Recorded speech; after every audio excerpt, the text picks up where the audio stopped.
નમસ્કાર વિદ્યાર્થી મિત્રો, આપ સર્વે વિદ્યાર્થી મિત્રોનું સહૃદય હાર્દિક સ્વાગત છે આપની મનપસંદ YouTube channel best in education ની અંદર. તો મિત્રો, આજે આપણે ધોરણ 9 વિષય વિજ્ઞાન ચેપ્ટર નંબર 11 ધ્વનિનું સ્વાધ્યાય પોથીનું મિત્રો સંપૂર્ણ સોલ્યુશન કરવા આપણે જઈ રહ્યા છીએ. તો વિદ્યાર્થી મિત્રો, વિડીયો તમારે સ્કીપ કર્યા વગર છેલ્લે સુધી પૂરેપૂરો જોવાનો છે. પસંદ આવે તો મિત્રો એક લાઈક પણ કરવાની છે. તો મિત્રો વિભાગની શરૂઆત કરીશું. પ્રશ્ન નંબર 1 છે, તરંગમાં ક્રમિક રીતે માગતા એટલે કે આવતા સુર્ગ અને ગર્ત વચ્ચેનું અંતર કેટલું હોય છે? તો લેમ્બડા ભાગ્યા 2 છે. Option number B is right answer છે. પ્રશ્ન નંબર 2 છે, તરંગ લંબાઈ, આવૃત્તિ અને તરંગના વેગને સંબંધ દર્શાવતું સૂત્ર કયું સાચું છે? તો ન્યુ બરાબર લેમ્બડા બાય વી છે. તો મિત્રો ઓપ્શન નંબર તમારો કયો છે? બી સાચો જવાબ છે. પ્રશ્ન નંબર 3 છે, હવામાં પ્રસરણમાં ધ્વનિ તરંગ બે ક્રમિક સંઘનન વચ્ચેનું અંતર 2 મીટર છે. જો હવામાં ધ્વનિનો વેગ 340 મીટર પ્રતિ સેકન્ડ હોય તો આ તરંગની આવૃત્તિ કેટલી હશે? તો 170 હર્ટ્ઝ છે. ઓપ્શન નંબર સી તમારો સાચો જવાબ છે. પ્રશ્ન નંબર 4 છે કે પાણીની સપાટી પર ઉત્પન્ન કરવામાં આવેલ તરંગ લંબાઈ 2 સેન્ટીમીટર છે. જો તરંગનો વેગ 16 મીટર પ્રતિ સેકન્ડ હોય તો 1 સેકન્ડમાં ઉદ્ગમમાંથી કેટલા તરંગો નિર્માણ પામ્યા હશે? તો મિત્રો 800 ઓપ્શન નંબર એ સાચો જવાબ છે. 800 તરંગો આવશે. પ્રશ્ન નંબર 5 છે, તરંગનો વેગ કઈ બાબત પર આધાર રાખતો નથી? તો તરંગના કંપ વિસ્તાર પર આધાર રાખતો નથી બાળકો. ઓપ્શન નંબર ડી સાચો છે.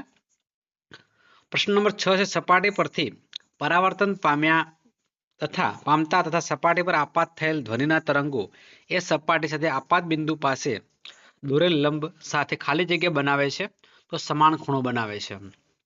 ઓપ્શન નંબર સી સાચો જવાબ છે.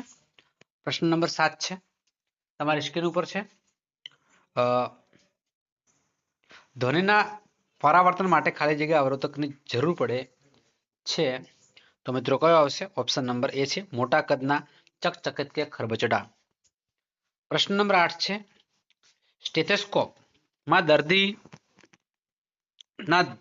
હૃદયના ધબકારાનો ધ્વનિ ખાલી જગ્યા ડોક્ટરના કાન સુધી પહોંચે છે.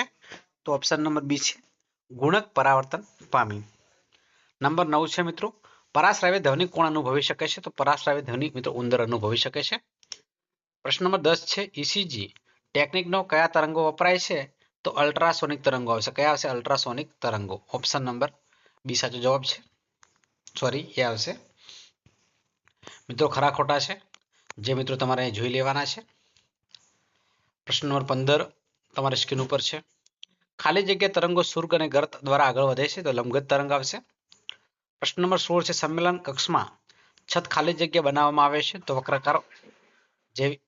વક્રાકાર બનાવવામાં આવે છે જેથી પરાવર્તન બાદ ધ્વનિ સંમેલન કક્ષના બધા ભાગો સુધી પહોંચી જાય છે.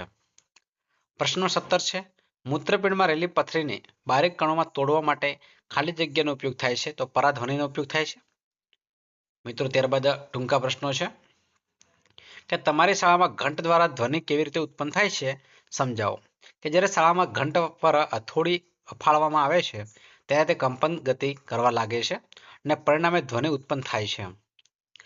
પ્રશ્ન નંબર 19 છે મિત્રો, ધ્વનિ તરંગોને યાંત્રિક તરંગો કેમ કહે છે?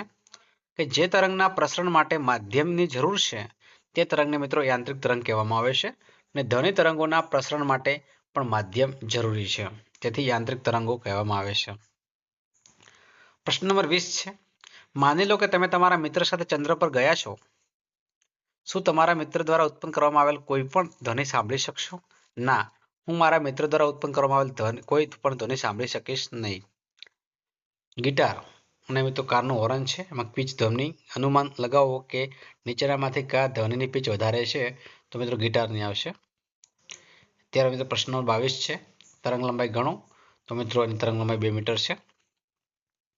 23મો પ્રશ્નનો જવાબ મિત્રો તમારે જોઈ લેવાના છે. નંબર 24 છે, ચોક્કસ તાપમાને હવા, પાણી અને લોખંડ પૈકી કયા માધ્યમમાં ધ્વનિ સૌથી વધારે ઝડપથી ગતિ કરશે? તો લોખંડના ધ્વનિ તરંગોની ઝડપ સૌથી વધારે હશે. પ્રશ્ન નંબર 25 છે ધ્વનિની કઈ લાક્ષણિકતા તમને અંધારાના ઓરડામાં બેઠેલા ઘણા બધા લોકો પૈકી તમારા મિત્રનો અવાજ ઓળખવામાં મદદ કરશે? તો ટેમ્બર અને ધ્વનિ ગુણતા. પ્રશ્ન નંબર 26 છે સામાન્ય મનુષ્ય માટે ધ્વનિ શ્રાવ્યતાનો વિસ્તાર કેટલો હોય છે? તો 20 હર્ટ્ઝથી 20,000 હર્ટ્ઝ જેટલો હોય છે. પ્રશ્ન 27 છે અશ્રાવ્ય ધ્વનિનો આવૃત્તિનો વિસ્તાર કેટલો હોય છે? તો 20 હર્ટ્ઝથી ઓછી આવૃત્તિ ધરાવતો હોય છે. પ્રશ્ન નંબર 28 છે પરાશ્રાવ્ય ધ્વનિનો આવૃત્તિનો વિસ્તાર કેટલો હોય છે? તો 20,000 હર્ટ્ઝથી વધારે આવૃત્તિ ધરાવતો. પ્રશ્ન નંબર 29 છે કયા પ્રકારના તરંગોમાં માધ્યમના કણો તરંગ પ્રસરણની દિશાને લંબ દિશામાં દોલનો કરે છે? તો શું આવશે? લંબગત તરંગોમાં. પ્રશ્ન નંબર 30 છે પડદો સ્પષ્ટ સંભળાય તે માટે શ્રોતા અને અવરોધ વચ્ચેનું લઘુત્તમ અંતર કેટલા મીટર હોવું જોઈએ? તો 7.2 મીટર હોવું જોઈએ. પ્રશ્ન નંબર 31 છે ધાતુના બ્લોકમાં રહેલી તિરાડ અને છિદ્ર કે અન્ય કોઈ ખામી બહારથી દેખાતી નથી જે શોધવા માટે કયા પ્રકારના ધ્વનિ તરંગો ઉપયોગમાં લેવામાં આવે છે? તો પરાશ્રાવ્ય ધ્વનિ આવશે અથવા પરાધ્વનિ આવશે. પ્રશ્ન નંબર 32 છે કે બે હાથ વડે સિલ્કીને ખેંચતા તેને દબાવતા એ સંગત તરંગો છે અને બે હાથ વડે સિલ્કીને ઉપર નીચે હલાવતા તો મિત્રો એની આવશે લંબગત તરંગો આવશે. મિત્રો એના પછી 33મા નંબરનો પ્રશ્ન છે ઉત્સર્જિત ધ્વનિનું મસ્તિષ્ક વડે થતું અર્થઘટન તેની અંદર પીચ આવશે. ઉત્સર્જિત ધ્વનિની ગુણવત્તા એની અંદર હશે નિંદાન. એના પછી વિભાગ એની અંદર ટોન એટલે કે લય તો એક જ આવૃત્તિ ધરાવતો ધ્વનિ છે. નોટ એટલે કે સ્વર તો એની અંદર મિત્રો આવશે અનેક આવૃત્તિનો મિશ્રણથી બનેલો ધ્વનિ છે. મિત્રો હવે વિભાગ બી આવશે તો વિભાગ બીના પ્રશ્નો આપણે વિડીયો લોંગ ન બને માટે તમારે મિત્રો વ્યવસ્થિત જોઈ લેવાના છે. બરાબર છે. પ્રશ્નો અહીંયા આપેલા છે જવાબ તમારે જોઈ લેવાના છે. બરાબર કે આકૃતિ મદદથી ધ્વનિનો સ્ત્રોત તેની નજીક હવામાં અથવા કોઈ વાયુના સંગ્રહને વિજ્ઞાન કેવી રીતે ઉત્પન્ન કરે છે? આકૃતિ મિત્રો દોરવાની છે અને મિત્રો લખાણ પણ અહીંયા બધું આપેલું છે તો સ્પષ્ટ તમારે લખવાનું છે. તરંગની ઝડપ વિશે જરૂરી સમજ આપો. ત્યારબાદ ધ્વનિ પ્રબળતા અને ધ્વનિ તીવ્રતા વિશે તફાવત છે. એના પછી મિત્રો એક્ઝામ્પલ છે જે વ્યવસ્થિત ગણતરી કરી છે 513 મીટર. એના પછી મિત્રો એક્ઝામ્પલ છે તમારે ગણવાનો છે. કોઈ વસ્તુમાં કદાચ મિત્રો ખબર તમને ન પડે તો તમારા માટે મિત્રો કોમેન્ટ બોક્સ ખુલ્લી છે તમે તમારે જણાવજો અમે તમારું તરત સોલ્યુશન કરીશું. તો મિત્રો આ અનુકરણ શું છે તેને કેવી રીતે ઘટાડી શકાય છે? ત્યારબાદ મિત્રો ધ્વનિ પ્રબળતા એટલે શું તે કઈ બાબતો પર આધાર રાખે છે સમજાવો. ત્યારબાદ મિત્રો વસ્તુઓને સાફ કરવા માટે પરાધ્વનિનો ઉપયોગ કેવી રીતે કરવામાં આવે છે? એના પછી મિત્રો 11 નંબરનો પ્રશ્ન છે કોઈ ધાતુના બ્લોકમાં રહેલ ખામી શોધવા માટે પરાધ્વનિનો ઉપયોગ કેવી રીતે થાય છે સમજાવો. ત્યારબાદ મિત્રો વિભાગ સી આવશે પીચ વિશે ટૂંકનો જ છે. બરાબર છે મિત્રો અહીંયા અક્ષર ઝાંખા છે થોડી સમજવાનો પ્રયત્ન કરજો કારણ કે ફોટો મિસ્ટેક થયેલી છે.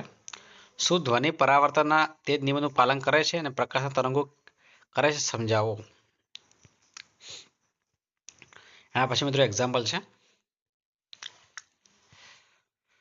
જે મિત્રો સમીકરણ એ ધ્યાનથી નિહાળવાનું છે. પછી 18.95 નો જવાબ આવશે. નેક્સ્ટ એક્ઝામ્પલ એની અંદર મિત્રો t બરાબર 10 સેકન્ડ છે. ત્યારબાદ મિત્રોનો જવાબ છે 1.47 છે. 10 એટલે 11.47 જવાબ આવશે. પાણીમાં મળશે. મિત્રો એના પછી કે સ્ટડી આધારિત પ્રશ્ન છે. મિત્રો એ પ્રશ્નો ફકરો તમારે વાંચી લેવાનો છે પછી મિત્રોને જવાબ આપવાના છે. આ લગભગ મિત્રો તમે જાતે આપવાના છે પણ તો અમે અહીંયા સોલ્યુશન તો કર્યું જ છે.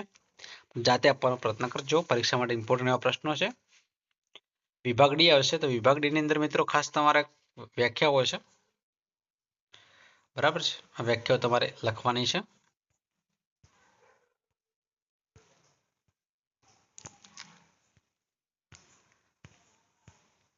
વ્યાખ્યા વ્યવસ્થિત મિત્રો તમારે લખી દેવાની છે.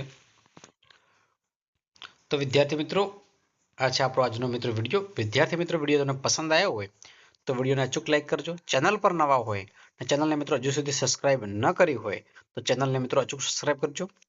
બાજુમાં આપેલા બેલ આઇકનને પણ પ્રેસ કરજો જેથી કરીને આવનારા વિડીયો નોટિફિકેશન આપ સૌ વિદ્યાર્થી મિત્રોને મળતી રહે. ફરી મળીશું નેક્સ્ટ વિડીયોમાં. ત્યાં સુધી આવજો. જય હિન્દ, જય ભારત, જય માતાજી.